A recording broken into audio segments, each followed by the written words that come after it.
And we have liftoff. Hello, everyone. Good morning, good afternoon, good evening, perhaps, depending on when you are listening. This is the first ever episode, the inaugural episode of the MMA Crave. I am your host, Joe McHale. Super excited right now to be doing this podcast. It's something I've been wanting to do for a long time, and I'm just thrilled to be doing this. I wouldn't want to be doing anything else. So welcome, and thank you for joining me, and I hope you enjoy this show on this Monday. And in a little bit, we're going to be hearing from Amanda Bobby Cooper, the UFC Strawweight, about her fight, her recent fight and loss to Mackenzie Dern last week at UFC 224. She's opening up about that fight. Of course, by now you probably know that Mackenzie weighed in at more than 7 pounds overweight. Amanda still took the fight and ended up taking the loss, and so I'm just really thankful to her. That's something that's not easy to do, to talk about a fight after losing, and she was gracious enough to join me and to do the interview, so big thank you to her. So you'll be hearing from her everything before, during, and after the fight in just a few minutes here. But before we get there, I did want to recap UFC Fight Night in Chile. Saturday night, Kamaru Usman against Demian Maia. I don't know if anyone was surprised by what happened in that fight. Usman came in a heavy favorite, and he won dominant fashion, unanimous decision over Demian Maia, a veteran in the UFC, someone who is very dangerous if the fight goes to the ground. But Usman fought the perfect fight. He stuffed the takedowns, he kept his distance, and he was able to pick Maia apart and get that unanimous decision. So I believe, and I don't know how you could argue against that, he is most certainly one of the top contenders in the UFC welterweight division after that fight. He has absolutely run through everyone in that division. Of course, we know in a little bit Colby Covington is going to be facing Rafael Dos Anjos in the interim welterweight championship. So it will depend on what happens with that fight, how things shake up. We know that the current champ, Tyron Woodley, is recovering from surgery, so it depends on how long he is going to be out. But certainly if you're Kamaru Usman, you make a case that you are perhaps the next guy in line, depending on what happens with Dos Anjos and Covington. Of course, you would imagine that one of those two guys, the winner, is going to get Woodley.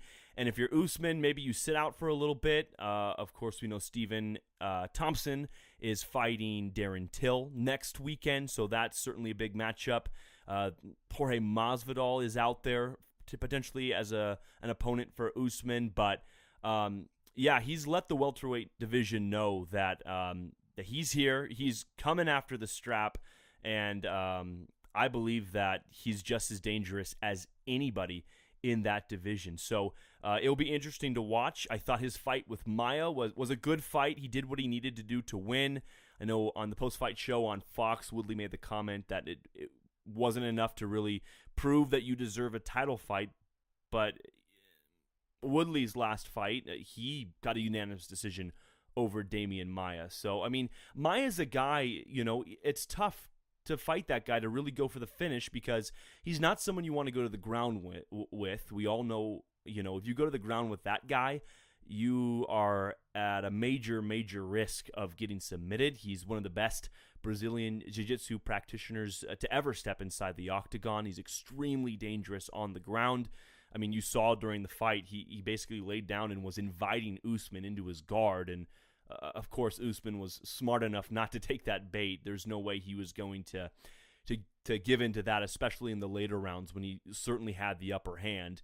And he's also a tough guy to fight because he's not someone you want to get tangled up with. He's not somebody you want to close the distance on too much, because he might grab you, he might clinch you, he'll have a closer shot for a takedown.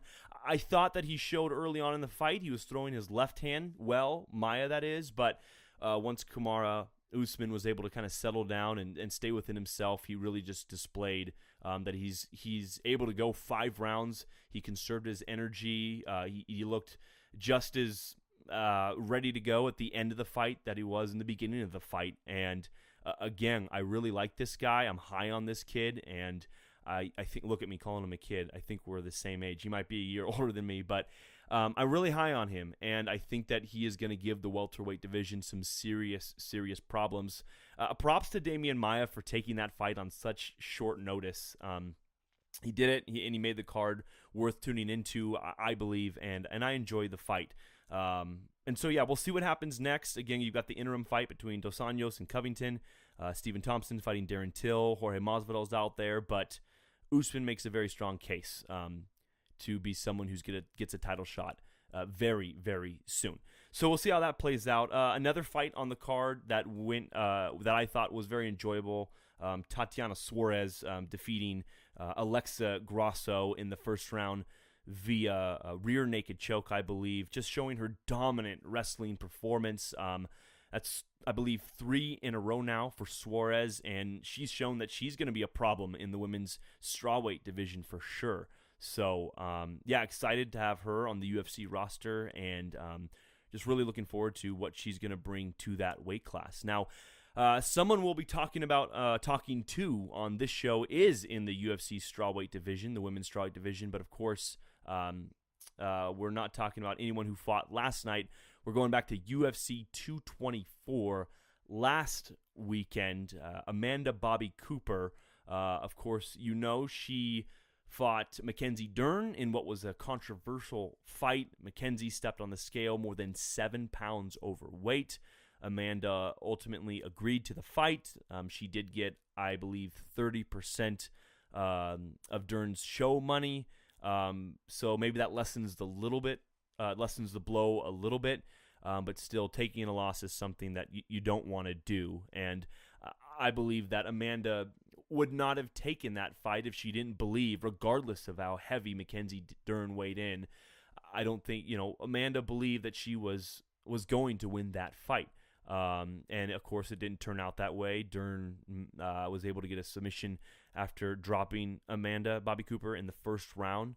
But of course, Amanda not very happy about the way things shook up at UFC 224. So earlier, I did record an interview with ABC, and I'm going to play that for you right now. So I hope you enjoy it, and we will recap.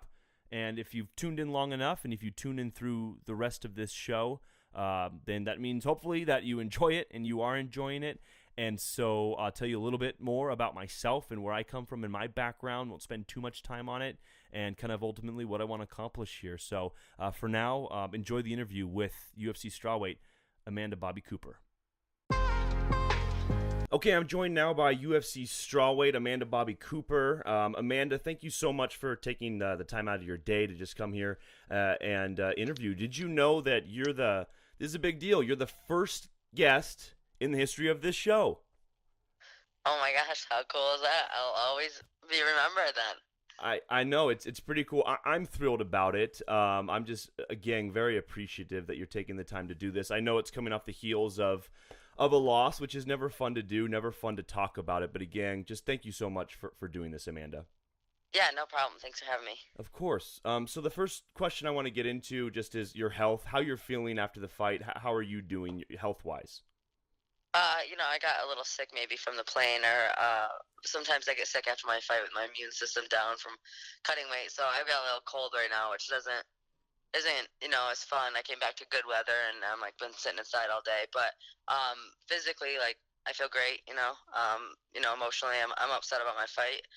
But I've been seeing my family a lot and friends, and catch up on stuff that I let slide during fight camp. So, it's been making me feel good that, I have so many people around me that I love. Sure. When you talk about fight camp, were you able to see your family a whole lot during that camp? No, I don't really do much in fight camp. I think I'm really boring. I don't go out past 10, usually training so much and sleeping, and I get asked to do things. I don't go out. I don't do things.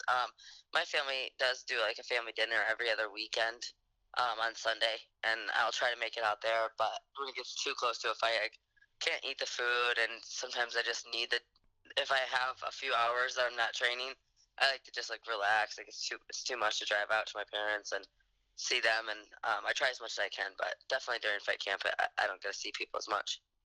Sure. Yeah, I can imagine family gets together. I know how important family is to you. I can imagine Yeah. tough when all the food's, on the table toward the end there when you're trying to cut weight. Yeah, they're a little bit more understanding now. My mom used to, I think, get upset when I didn't eat her food. She'd like, "Why? What's wrong with it?" And I'm like, "I just bring my own food now." And we have a lot of family people in our family, so like more often than not, it's someone's birthday or we're celebrating something. So we always have cake or something. And my sister's like, "Can't you just have a little piece?" I'm like, "Do you know? I would love a cracker right now. Like I can't eat cake. I can't eat anything." Oh, well, you're eating now, right? Whatever you want. Oh, absolutely, yeah. That's awesome. So I want to get into the UFC 224 last weekend. I guess first we'll start with before the fight, leading up to the days before the weigh-in. Really, did you ever come across? Did you see Mackenzie at all before? Yeah, I saw her pretty much every day.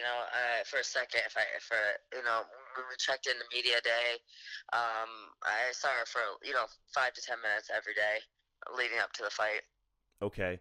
In Awkward elevator rides, that kind of thing. Yeah, that's never fun. I noticed too. I mean, I don't notice, but I'm wondering if did she look big to you? You obviously probably did not know what her weight was at before the Yeah, weigh-ins. she looked really big. I mean, on Tuesday I was like really shocked. I weighed in, and like the commission had talked to me like, your weight's a little bit higher than we wanted. We like you to be, and blah blah blah. And I'm like, don't worry, I've always made weight, and and I looked at her and I'm like, man, and she looks bad. Like she wasn't wearing any makeup. She looked white and pale, and like it looked like she's like just didn't care about herself. And like she had missed the flight to even get there, and then she looked big and soft, and like, I mean, she's got big boobs and big butts. So I just figured she'd be big, but I mean, she just looked big everywhere, and I was like, there's no way she's making weight. Hmm. Yeah, so the UFC came to you, approached you, and were making sure that you were doing your thing to make weight. Yeah, yeah. Yeah, and I know that Mackenzie, she did tell the MMA Hour that they had brought the idea of a catch weight up to her to fight you at a catch weight before the weigh-ins. Did they ever bring that idea up to you? No, they brought it up 30 minutes into the weigh-ins. So like weigh-ins start from 9 to 11, and I'm already on weight, and they're bringing up the catch weight. I was in a bath. I had .6 to do. I like was in a bath, and they called my coach and was like, "Oh, can we do a catch weight at 120? I don't even know if if Mackenzie can make that." And I'm like, "No, I already made weight. Why the hell would we do a catch weight at 120?" And they were like, "Well, we don't think she's gonna make weight." And I'm like, "Well, then, like, she's got to cut." And so I just finished cutting and got out or whatever, and she couldn't even make the 120 if she wanted to. She just refused. She refused to cut any more than 120. 3.5 is where she was at. Yeah, and I noticed that she didn't make a second attempt. I think she still had about an hour or so. She had an hour and a half to cut the rest, and she didn't try or anything. She was like coming out of the elevator looking horrible, and she came up to my coach and we were like, well, 20% is if you're a pound over, 30% is if you're more, but you were 7 pounds over. My coach was like, we want 50%, and she was like 30%, or I'm not fighting. Okay. And I'm like, okay, well, I already made the weight. Like, I'm gonna fight. I think she knew I was gonna fight her no matter what. She didn't want me to have more money, which I was okay with. I was like, okay, can we just fight? I was trying to like tell my coaches and my partners they were trying to get more money. I'm like, I just want to fight. I'm stressed out all morning. Like, there's been up and downs. I had to get out of a bath at one point to talk to them. I had to get back in it, and it's like, so I already cut 10.5 pounds of water in 24 hours. So I was just dying, and I didn't like the emotional state, emotion. I just wanted to fight. So I'm like, I don't care about the money. You guys can figure that out. Don't talk to me about it. I just want to fight. Yeah, I was curious. What was the bigger motivation? Was it the fight itself, or the extra money that they're going to give you? That they're going to take? I said, well, I didn't even care. I was like, you guys can have the 20,000. I don't care what you guys or the 20%. I was like, you guys can have it. And then they were like, okay, you're delusional right now. You do care. You'll care later. And I was like screaming at him, like, I just want to fight. And I was actually crying. Like, I thought they were gonna pull my fight. I thought we had to be like within 4 pounds from each other, and I was like, do I have to gain weight? Do I need to put weight on? Like, I was so frantic, not knowing what to do. So I'm like, like, do I have to stop cutting? Do I need to like drink water? What do I need? What do I need to do? And they were like, nope, you need to make the weight. And so I got back in the bath and finished it. Yeah, making weight's already stressful enough. Yeah, and it was just like emotional, like in and out of the bath, like it was crazy, you know. Yeah. So she weighs in, more than 7 pounds over. Doesn't make that second attempt. You weigh in. What are you thinking at that point? You've already made it, kind of known that you didn't consider not fighting her. You kind of talked to me about what your managers were saying. They were trying to work a deal. But at this point, just kind of what's going through your mind? Well, I wasn't too worried about the 7 pounds because I just felt like Mackenzie wasn't a very good athlete in general.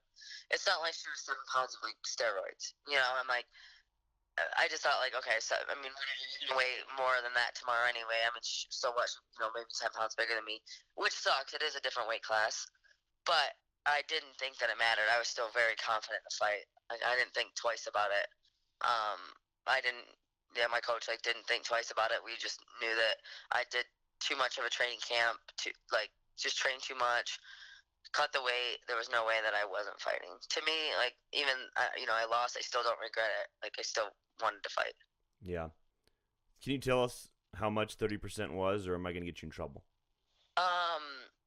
It was, yeah, she gave me 20% of her purse, but she gets paid a lot more money than me, which was good. And then actually she paid me 30% of her purse and then 15% of her win purse. Okay. So the win was almost $5,000.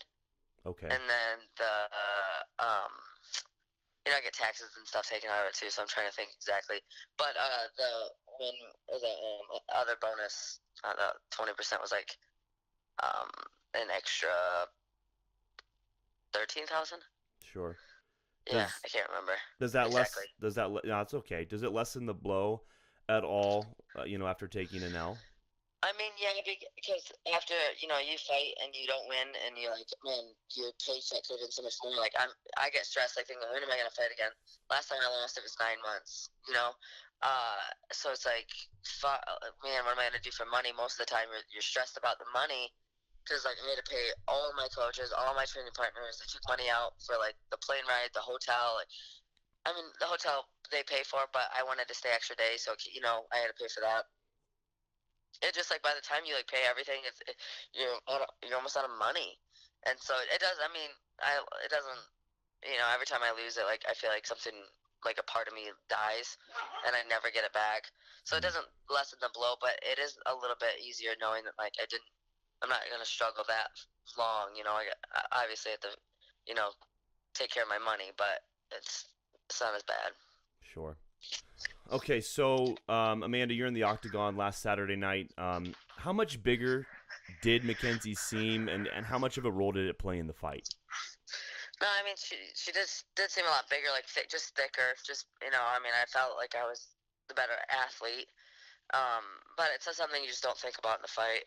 I don't know. I was pretty clear-minded, clear that fight. I really was focused. I felt up until when I got dropped, I was really feeling it. I'm like, all right, move, circle, don't let her take you down. Feint.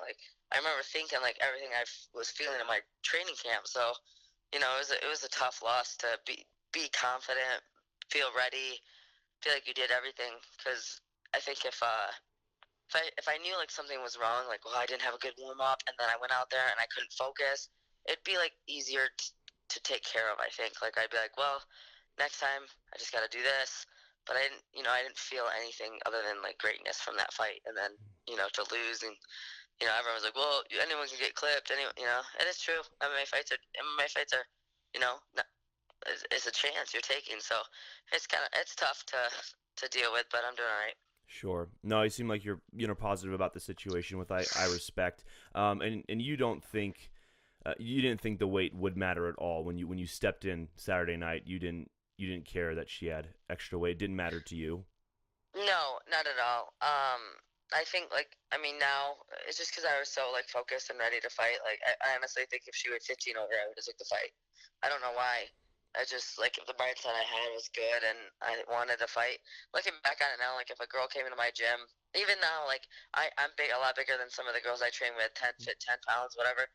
If I go against them, I do feel a difference. Like, I feel like there's no way you're going to touch me. I'm bigger than you. For a female at that weight, it's a big difference. And, looking at it now from, like, a different, point is like, God, 10 pounds is a lot, but I don't think that it should make it or break it. Sure. I know before the fight there was a lot of emotion coming from you, just some of the stuff that I saw online and whatnot. Do you think that any of that emotion played a factor in the fight, Amanda? No, like, maybe if I had a fight on weigh-in day, like, if the fight was weigh-in day. Sure. But I had a lot of, I had a lot of time. I, like, turned off my phone, and I didn't think about the fight. I didn't think about the weight cut anymore. I told my, like, team, like, all right, because that was, like, all everyone was talking about. I'm like, okay, can we just drop this, and then, like, let's worry about the fight. And I turned off my phone, and, like, I had a, good, relaxing day. And I don't think I had emotion when I stepped into the cage like that. I had emotion on weigh-in day, like, definitely. But I've been really emotional for fights before, and I've done really well, and I've done bad. So, and I don't think I was emotional that day. Okay. Mackenzie did release a statement apologizing, saying it was unprofessional. Do you accept her apology? I don't think so. I don't know. I think that she, it's not even like what she did to, like, me. It sucks what she, it sucks what she did. But, I think that she's just not. I think it sucks more that she lost, or that I lost, because I don't feel deserves it in any way. She doesn't train. She got kicked out of her gym for not training. She, like, in interviews talks about how bad her diet is, and how she's not doing good on weight, and she doesn't train, and she's at the beach all day. And to me, I'm like, how in the heck can that girl beat me or anyone that works their whole life, like, every day, all day? Like, sometimes I go to the gym and it's midnight and it's my 5th time there. Like, I would put a goal in my head, like, every night I have to be this weight, I have to work off this much weight, and if I don't work it off, I will go to the gym before bed. And multiple times I had to get up like, after I was in my bed laying down with my glasses on and pajamas on, I would get up and go to the gym. Wow. And oh yeah, absolutely. Like, and then to, like, miss weight by that much, I'm like, Nick, what the hell were you doing? While I was at the gym, and then the worst part is she beat me. It worked. And so that, that's the hardest thing I'm dealing with, is, like, working so hard. And, my best friend texted me a few months ago, and she's in school, and she's 26 or whatever, but she went back to school, and she texted me, like, how hard she studied, like, for weeks, and she had this exam and didn't do as good as she thought, and it was heartbreaking. I'm like, thinking, like, how in the hell can you tell me that? Like, think about a fight. Think about, like, how in the hell can you be that upset about an exam, and, like, think about how long you work, and how your bad day at the gym is getting, like, knocked down, and then losing. It's the worst. Yeah. Looking back, I know you've already alluded to this, Amanda, but looking back at this experience, do you regret it that you took the fight, or would you do it all again? No, I would definitely do it again. I don't regret it. I think I made the better choice. Like, for me as a person, like, I don't think I would want to deal with. I think the hurt would be a little bit worse knowing that I just, like, backed out of a fight. It's just not what I'm gonna do.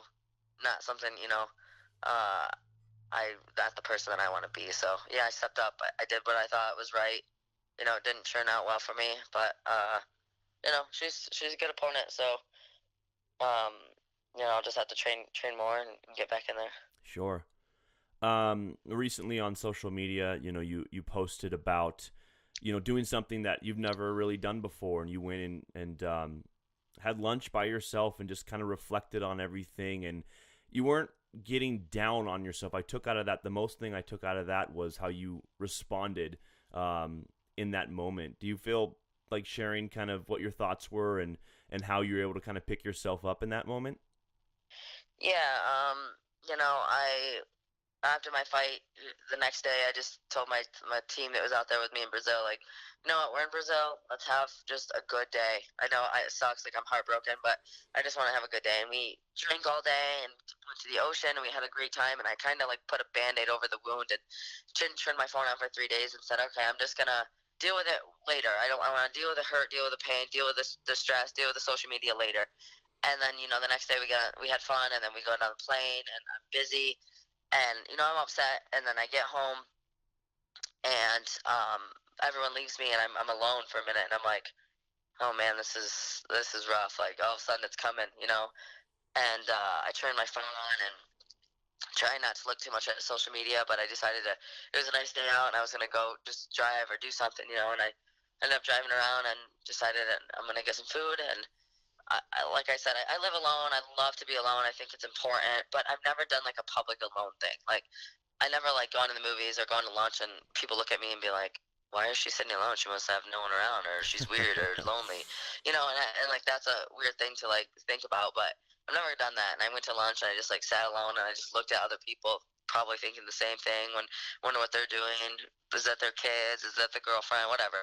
And I started going through my phone and I got really, you know, sad just seeing like at first, you know, like thinking about how many people went to my fight and how, you know, how excited we were and all, you know, the things we did before and the things we were thinking, well, after my fight, we're going to do this. And after you win, we're going to drink champagne and we're going to party. And, you know, and then I started to get really sad. Like, it didn't happen, you know, not for me. It didn't happen for them. It didn't happen for my coaches. Like, we all got let down. And then I'm like fighting back tears, like, don't cry in this public place, you know, just get through it. And then, so I don't know what happened, but something just changed, and I saw like us smiling and laughing, and that photo that I was looking at was from after the fight.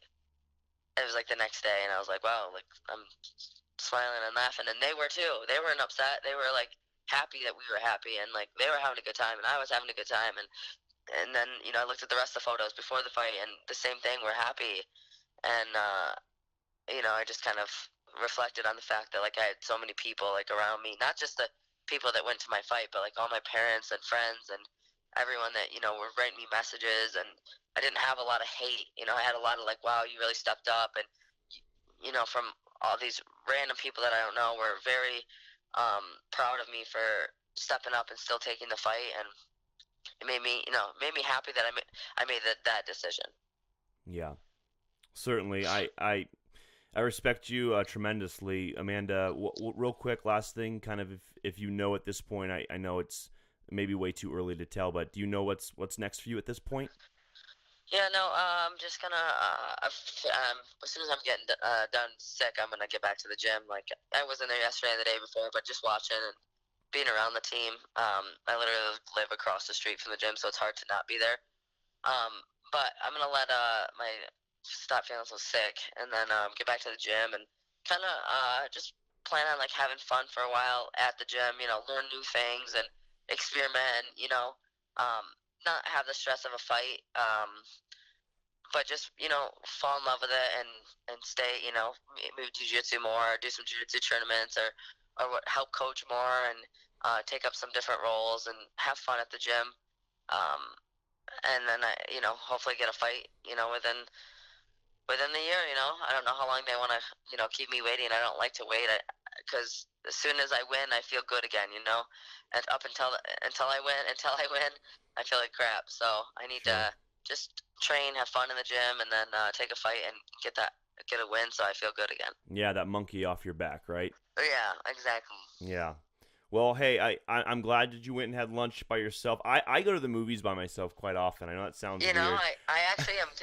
One of my best friends, the one that went to Brazil, he goes to movies almost every day by himself, and he convinced me. We bought this movie pass. It's like $10 a month, and you can go see a movie pretty much any day, every day, once a day, $10 a month. And I went last night, but I'm like, now that I have a movie pass, I could easily go by myself, because you know, you're not really paying for the movies at this point. Yeah. But I couldn't see like paying for like $12 to just like go sit in the movies by myself. But I'm like, I could easily do that now. Right. I mean, sometimes we need that. I'm an extrovert. I mean, I love being around people just as much as you do, but Me too. Yeah. sometimes we need that. We just need to kind of recharge, I guess. Yeah. I mean, I live, and I had my friends stay with me the whole time in fight camp. she came from Ohio to train like jujitsu with me and spar with me and stuff. And I live alone, and like some days I just be like, hey, can you stay at the gym? There's a dorm at the gym. Can you stay there? Because I just need some alone time. Yeah, yeah, certainly. Well, Amanda, I'm rooting for you. I was already a fan, but I'm even a bigger ABC fan after talking to you. And I, of course, will continue to root for you and hope that everything works out and that your next training camp, whenever that may be, it goes well and you get the fight you want. And I'm looking forward to the next time you step into the cage. Well, I appreciate it. Thank you so much. Okay, so there you have it. Once again, I just can't say thank you enough to Amanda Bobby Cooper for being a part of the show.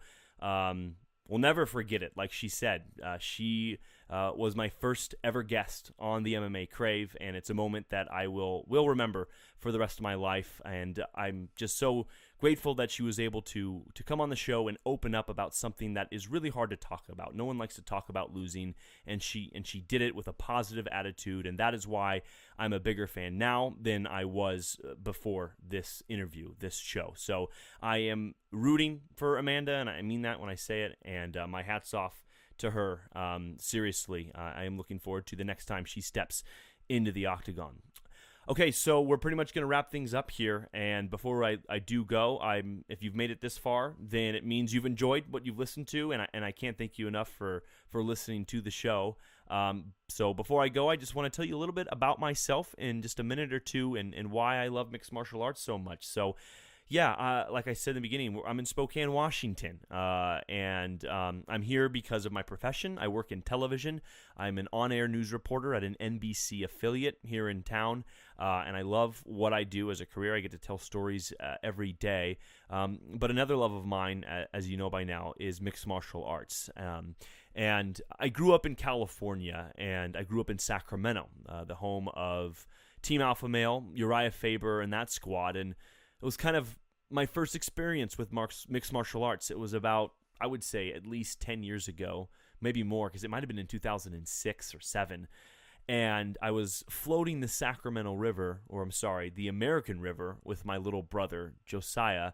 And I should back up. 2 weeks prior, we were watching the WEC back in the day when the WEC was still on TV. And we were watching Uriah Faber. This was the first time I'd ever seen anything like this. My brother turned it on, and I had never seen it. I walked into the room. I had no idea what it was. I sat down and I watched it with him, and I absolutely loved it. And what stuck out to me was this guy who was in the main event was Uriah Faber. And so a couple weeks go by, and I'm floating the American River, and lo and behold, Uriah Faber comes by on a kayak. And at that time, I had forgotten what his name was. I just knew he was the California Kid.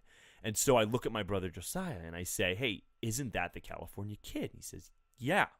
So he comes by, really nice guy. Hey, how are you guys doing today? Good. Aren't you the California Kid? Felt silly that I didn't know his name, but heck, we thought we'd try. So he says, yeah, I'm Uriah. What are your guys' name? I'm Joe. I'm Josiah. We told him and just had a brief conversation with him.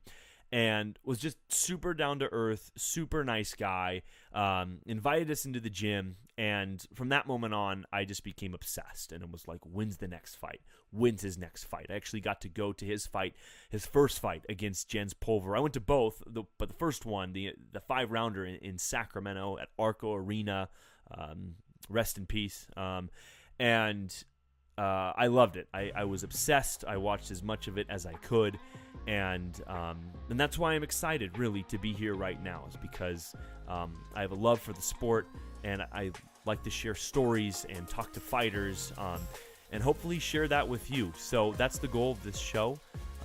And so hopefully if you continue to listen, you will learn more about my relationships and experiences around and in the world of mixed martial arts, and you'll hear from some of the fighters and some of their interesting stories, and I'm looking forward to doing this. So once again, thanks for listening, and for now, we'll see you in 2 weeks.